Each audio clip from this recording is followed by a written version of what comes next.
여보세요? 네, 안녕하세요. 네, 네. 저 뭐 좀 여쭤보려고. 네, 어떤 점이 좀 궁금하세요? 저 흑석 3구역에 자이 아파트를 분양받으려고 하는데, 네. 거기랑 이수 더 푸르지오랑 같이 좀 고민 중이어서요. 네. 투자 가치로는 어디가 괜찮을지 문의 드리거든요. 그러면 실거주도 지금 좀 고민하고 계시는 상황이세요? 네네, 맞아요. 네, 두 개의 아파트를 말씀 주셨어요. 흑석 3구역에 GS 자이 네. 아파트를 분양받느냐 아니면 사당 이수에 있는 더 푸르지오 아파트를 매수하느냐 한번 네. 좀 살펴보도록 할게요. 팀장님과 인사 먼저 나눠보세요. 네. 안녕하세요, 시청자님. 네, 안녕하세요. 네, 반갑습니다. 자, 흑석 3구역은 여기 이제 흑석역에서 이렇게 쭉 내려와서 중앙대병원을 기점으로 해서 좌측으로 쭉 올라가면 상당히 좀 가파른 그런 언덕길 올라가야지 네, 있는 맞아요. 구역이죠. 네. 여기 센트레빌이라던가 레미안 쪽 넘어가는 방향으로요. 네. 그리고 사당 3구역은 여기 이수 힐스테이트 아래 있죠. 네, 맞아요. 여기가 사당 3구역 재건축하는 데예요. 네. 그래서 이 두 군데에 대해서 일반 분양을 넣을지 말지가 궁금하신 건가요? 네, 저 특별 공급이요. 특별 공급 신혼부부신가요? 네. 네, 신혼부부인데 네네. 아기가 하나 있거든요. 그러시구나. 네. 그러면 분양가가 어느 정도 되시는지 체크를 해보셨나요? 이수는 우선 2,813만 원 정도인 걸로 알고 있고. 3천만 원 정도요? 아니요, 2,813만 원이 이수이고요. 네네. 그리고 흑석은 3천만 원 정도인 걸로 알고 있어요. 3천만 원 조금 넘는 걸로 알고 있어요. 자, 분양가는 비슷합니다. 네. 분양가는 비슷하고요. 지금 시청자님께서 저한테 전화를 주셨을 때는 네. 어디가 더 살기 좋을까요? 물어보려고 전화하신 거 아니죠? 네, 투자 가치요. 그렇죠. 가격적으로 봤을 때 어디가 더 투자로서의 메리트가 있을까? 이 부분에 네. 대해서 궁금하신 거잖아요. 네, 맞아요. 자, 답부터 먼저 드리자면 동일해요. 네. 어디를 매수하셔서 만약에 당첨이 된다라고 했을 때 어디가 당첨되든지 간에 똑같습니다. 네네. 제가 뭘 보고서 똑같다라는 말씀을 드리냐면 네. 일단 우리는 머릿속에 이런 기본적인 경제적인 부분에 대해서 인식을 하셔야 돼요. 네. 부동산 가격이 항상 오르기만 하는가? 네. 어떻게 보세요, 시청자님께서는? 지금 한동안은 지금 분양가 상한제 때문에 네. 좀 주춤하지 않을까 싶거든요. 자, 신혼부부라고 하셨으니까 연배가 30대 초반이신가요? 아니요, 저 20대 후반이요. 20대 후반이세요? 남편은 30대 중반에서. 시청자님께서 나이 차이가 좀 나셔서 결혼을 일찍 하셨구나. 네. 그러시면 이제 부동산 시장에 처음 관심을 아마 가지셨을 네, 거예요. 맞아요. 자금력 같은 경우는 어느 정도 되실까요? 지금 우선은 지금 사는 곳은 대출이 없고, 그리고 2억 정도 자본금은 있거든요. 2억 자본금. 네. 지금 거주하시는 건 자가신가요? 아니요, 전세고 전세로. 신림에 있어요. 전세 금액 빼면 얼마 정도 나올까요? 전세금이 2억이에요. 전세 금액 2억을 가지고 네. 계시는 거예요? 네. 자, 시청자님은 이제 네. 어떤 물건을 고를까요가 아니라 네. 우리 시청자님 앞으로 살아갈 날들에서 부동산 시장에 어떻게 접근해야 될 것인가에 대해서 제가 네. 총괄적으로 말씀드리는 게 차라리 나을 네, 것 네. 같아요. 네. 단순히 아파트 한 채 산다고 부자 안 돼요. 네.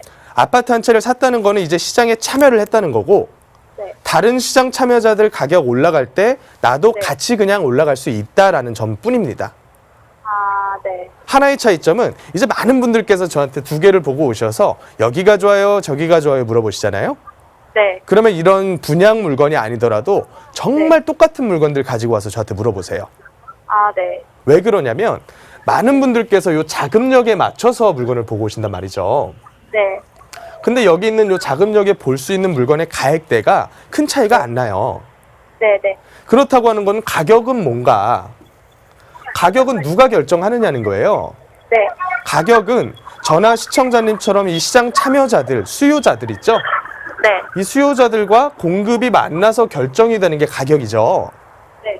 그렇다는 얘기는 수요자들, 전국에 있는 5천만 명의 국민들이 결정한 게 가격이란 얘기예요.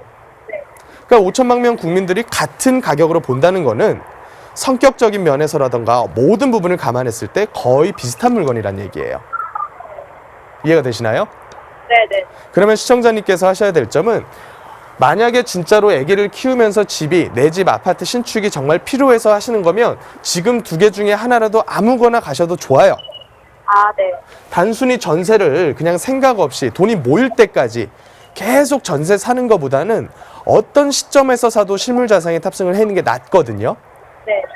왜냐하면 실물 같은 경우는 단기 이런 아파트 상품은 장기의 이런 흐름을 가지고 있기 때문에 네. 떨어질 때는 다 같이 떨어져요. 네. 제가 이따가 마지막 2부 시간에 이 흐름에 대해서 다시 한번 짚어드릴 테니까 그걸 한번 보시고요. 아, 네. 이런 흐름을 가지고 있는데 요 시기에서 사나 요 시기에 사나 요 시기를 사나 장기적으로 20, 30년을 봤을 때 당연히 여기 탑승해 있는 게 유리하겠죠. 네. 근데 이제 우리 같은 경우는 젊은 연배이신 분들은 한정된 자산을 어떻게 더 많이 불릴 수 있을까에 대한 고민을 하는 게 맞지 않을까요? 아, 네, 맞죠. 연세 드신 분은 소득이 없어요. 네. 소득이 없다라는 거는 저나 우리 시청자님 연배처럼 공격적인 투자를 해서 하기에는 리스크가 너무 크다라는 얘기가 되겠죠. 네. 하지만 우리 시청자님은 만약에 여기서 일정 부분 손해를 보신다고 하더라도 네. 이걸 회복하고서 다음 기회를 또 잡아서 자산을 네. 더 업그레이드 할 수 있는 기회가 생기는 거잖아요. 아, 네, 그렇죠. 그렇다는 얘기는 시청자님은 지금 단순히 아파트 한 채 사가지고 부자 될 생각으로 지역만 보고 다니셔는 안 된다는 거예요. 아, 네. 기본적인 마인드 자체를 좀 바꾸셔야 될 것 같아요. 아, 네, 네. 아파트 한 채에다가 네. 네. 한 10억을 들였어요. 네. 10억을 들였다는 얘기는 30년 여기 거주한다라고 했을 때 거주 비용 월세 300만 원 내는 거랑 똑같은 거예요. 네. 근데 요거 10억에서 20억 됐다 그래서 단순히 요걸 팔고 나올 수 있느냐? 네. 그럼 여기 팔아서 어디 갈 건데? 라는 그런 마지막 종착점에 다다르는 거죠. 아, 네. 그러면 우리는 투자는 거주 비용을 줄여서라도 별도로 해야 된다는 결론에 나온다는 거예요. 네. 시청자님께서 만약에 증여라던가 상속으로 많은 재산을 받을 수 있지 않는 한에는요. 네. 그래서 시청자님께서 아무 생각 없이 전세를 사실 거였다라고 했을 때는 둘 중에 하나라도 당첨되셔서 들어가시는 게 좋고요. 네. 반면에 이런 투자에 대한 마인드를 가지시고 주기적으로 계속해서 투자를 해나가실 생각이라면 지금 당장 청약 넣는 거 저는 반대예요. 지금 남편이 청약을 넣을 수가 있어서 네. 지금 다음 달에 이표가 나온다 그러길래 넣으려고 했거든요. 이렇게 한번 설명을 드릴게요. 네. 청약을 왜 받느냐는 거예요. 왜? 이유. 아, 제 시청자님을 나무라는 게 아니라요. 네. 청약을 넣으면서 우리는 왜 청약으로만 아파트를 사야 되지라는 고민을 한번 해보신 적 있나요? 아니요, 그건 안 했어요. 청약의 장단점에 대해서 한번 파악을 해보시자는 거예요. 아, 네. 청약의 장점은 다른 게 아닙니다. 싸게 살 수 있다는 거예요. 그래서 청약의 분양가는 경기가 올라감에 따라서 같이 올라갑니다. 네. 그러다가 경기가 박살나면 같이 떨어져요, 분양가가. 네. 그래서 이 효과가 바닥에서 출발했을 때는 일반 아파트를 매수하는 것보다 훨씬 더 큰 폭으로 올라갈 네. 수 있다는 장점이 있는데 반면에 네. 지금 같은 시점에서 청약을 넣었다? 그러면 네. 지금 청약이 싸다라고 하는 그 장점을 충족하지 못하는 거예요. 아, 네.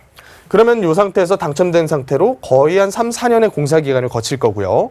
네. 그 이후에도 시청자님께서 계속 거주하시면서 뭐 전세를 주시던 아니면 거주 요건 채워서 매도하시기 위해서 2년 거주하시던 세월이 적어도 5년 이상은 걸린다는 얘기거든요. 아, 네. 그러면 요 5년 동안의 세월의 부동산 시장이 어떻게 될 건가? 아, 요 부분을 체크를 하셔야 되는 거고요. 아, 그러면 이렇게 하락하는 속에서 나오는 2억을 가지고 할 수 있는 투자에 대해서 기회비용을 다 놓치시는 거예요. 그렇죠. 그래서 마지막으로 정리를 하나 할게요.